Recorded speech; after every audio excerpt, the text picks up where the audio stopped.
प्रिय भक्तजनों, राधे राधे। आज आपको बच बारस की कहानी सुनाने जा रही हूँ। एक साहूकार था जिसके 7 बेटे थे। एक बार साहूकार ने एक तालाब बनवाया, लेकिन 12 वर्षों तक तालाब भर नहीं सका।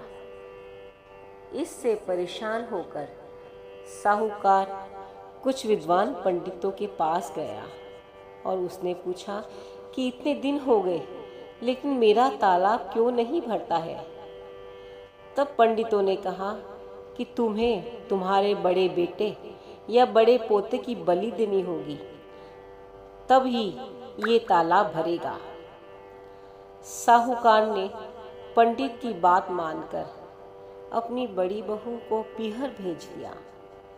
साहूकार की बड़ी बहू हमेशा बच बारस का व्रत करती थी। बड़ी बहू के पीहर जाने के बाद साहूकार ने अपने बड़े पोते की बलि चढ़ा दी।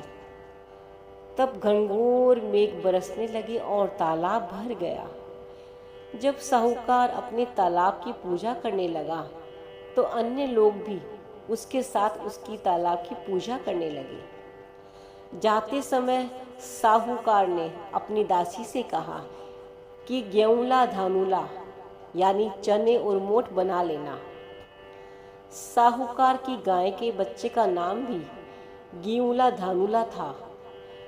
उस दासी ने गाय के बच्चे को ही गेऊला धानुला समझकर पका दिया। साहूकार व साहूकारनी गाजे बाजे के साथ तालाब को पूजने लगे। साहूकार के पूजन कर लेने के बाद वहां आए लोग भी तालाब का पूजन करने लगे। उसी समय जिस पोते की बलि दी गई थी वह वहां गोबर में लिपटा हुआ मिला और आकर कहने लगा कि मैं भी तालाब में कूदूंगा।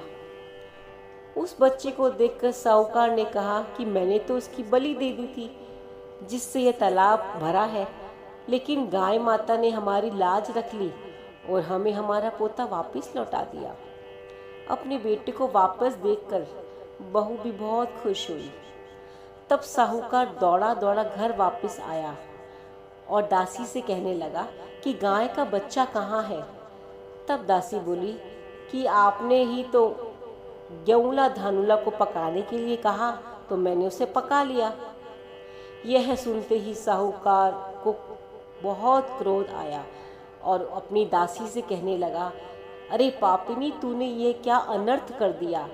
अभी हम एक पाप उतार कर आए हैं, उससे पहले ही तूने दूसरा पाप हमारे को लगा दिया।